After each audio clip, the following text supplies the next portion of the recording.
थोड़ा थोड़ा खाने की वजह से शायद आपको आलसपन न महसूस हो, लेकिन आप पाचन की प्रक्रिया को नहीं रोक सकते। अगर आप अपनी पूरी क्षमता का उपयोग करना चाहते हैं तो 1.5 से 2.5 घंटे के अंदर आपका पेट खाली हो जाना चाहिए। जब पेट में खाना मौजूद होता है तो सफाई तंत्र काम करना लगभग बंद कर देता है। पेट साफ न होने का मतलब है आप प्रॉब्लम्स को न्योता दे रहे हैं। देखिए, अगर आप मानव शरीर को भीतर से जानते, आप खुद ही इस पर गौर करते। बस देखिए कि जब पेट में खाना मौजूद होता है तब शरीर कैसा महसूस करता है, और जब पेट खाली होता है तब शरीर कैसा महसूस करता है। आप पाएंगे कि आपका शरीर और दिमाग बेहतरीन रूप से काम करते हैं जब पेट खाली होता है। अगर आपका पाचन तंत्र लगातार भोजन पचाने में लगा हुआ है तो स्वाभाविक है कि ऊर्जा की एक खास मात्रा उसमें जा रही है, तो आपका शरीर और आपका दिमाग दोनों अपने बेहतरीन स्तर पर काम नहीं करेंगे। थोड़ा थोड़ा खाने की वजह से शायद आपको आलसपन महसूस न हो, लेकिन आप पाचन की प्रक्रिया को रोक नहीं सकते। भोजन करने के बाद जब पाचन की प्रक्रिया शुरू होती है तो हर जानवर नीचे बैठ जाता है। वो बस बैठ जाते हैं क्योंकि दूसरी चीजों के लिए पर्याप्त ऊर्जा नहीं बचती है, चाहे वो मांसाहारी हो या शाकाहारी हो। हर जानवर खाने के बाद नीचे बैठ जाता है, और ये इंसानों के लिए भी एक प्राकृतिक जरूरत है। खाने के बाद वो बैठ जाना चाहते हैं क्योंकि दूसरी चीजों के लिए पर्याप्त ऊर्जा नहीं है। अब आपको लगता है कि दिन में थोड़ा थोड़ा खाकर आप पूरा दिन एक्टिव रह सकते हैं। आप रह सकते हैं, लेकिन अपनी पूरी क्षमता के साथ नहीं। अगर आप अपनी पूरी क्षमता का इस्तेमाल करना चाहते हैं तो आप अपने शरीर और उसके मेटाबॉलिक प्रोसेस को इस तरह से बनाकर रखिए कि चाहे आप जो भी खाएं, जो कुछ भी खाएं, 1.5 से 2.5 घंटे के अंदर आपका पेट खाली हो जाना चाहिए।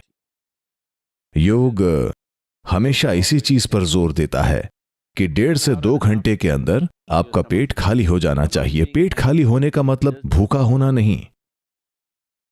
जब ऊर्जा का स्तर नीचे चला जाता है केवल तभी आपको भूख लगती है, नहीं तो आपका पेट खाली ही होना चाहिए। जब पेट खाली होता है, पेट यानी पेट की थैली, भोजन आंत के दूसरे भागों में चला जाना चाहिए। आंत में प्रक्रिया बिल्कुल अलग है। वो पाचन नहीं है, वो ऊर्जा को ग्रहण करना है।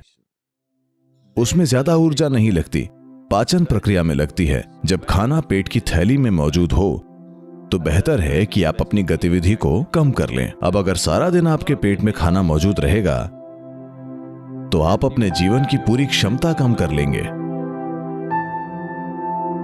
एक पहलू और है, जब पेट में खाना मौजूद होता है और पाचन प्रक्रिया चल रही होती है तो सफाई तंत्र काम करना लगभग बंद कर देती है। 80% तक उसका काम रुक जाता है। जब मैं सफाई तंत्र कहता हूं तो यह कोशिकाओं के स्तर पर है। शरीर का जो शुद्धिकरण हो रहा है वो लगभग 80% तक रुक जाता है, या यूं कहें कि वो सारी गंदगी जो शरीर के बाहर निकलनी थी वो अब नहीं निकलेंगी, जो कुछ समय के बाद आपके लिए तरह तरह की समस्याएं पैदा करेंगी। और अगर आप अलग अलग समय पर खाते हैं तो आपकी आंतों की सफाई की प्रणाली असरदार तरीके से काम नहीं करेगी, क्योंकि वेस्ट मैटर किसी खास समय पर बड़ी आंत में नहीं आते, ये अलग अलग समय पर आते हैं, तो आपको उसमें भी प्रॉब्लम्स होंगी। इसीलिए आपका पेट भी पूरा दिन साफ नहीं रहेगा।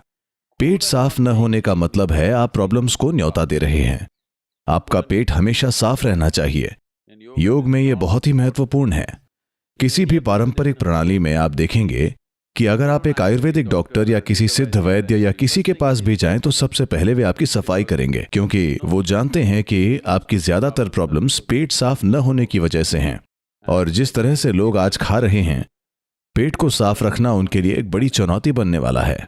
मान लीजिए कि आप हमेशा की तरह एक भरपेट भोजन करते हैं, एक भरपूर भोजन, और बीच में या तो हम कुछ न खाएं या अगर हम बहुत एक्टिव हैं तो कुछ फल वगैरह खा सकते हैं, तो आप देखेंगे कि आपका पेट हमेशा साफ रहेगा। और लोगों को इसे आजमाना चाहिए। खुद को एक दिन साफ करके उन्हें देखना चाहिए कि कैसा महसूस होता है।